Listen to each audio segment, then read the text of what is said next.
హే, మీకు తెలుసా గ్రీస్ దేశంలో దాదాపు 6000 ఐలాండ్స్ ఉన్నాయి. కానీ గ్రీస్ అనగానే మనకు గుర్తుకొచ్చే ఫేమస్ ఐలాండ్ ఏంటి? శాంటోరిని. కానీ అది కాకుండా ఇంకా చాలా చాలా హిడెన్ జెమ్స్ ఉన్నాయి గ్రీస్లో.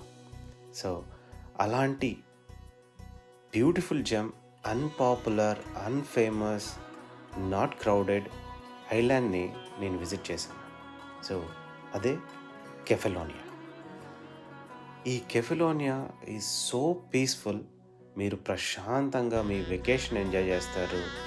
అండ్ చాలా క్లీన్ బీచెస్, బ్యూటిఫుల్ టైం మీరు స్పెండ్ చేస్తారు. సో ఈ కెఫెలోనియా వీడియోస్ నేను కంప్లీట్గా ముందు పెడతాను. So for more fun and facts, subscribe. Thank you. Cheers.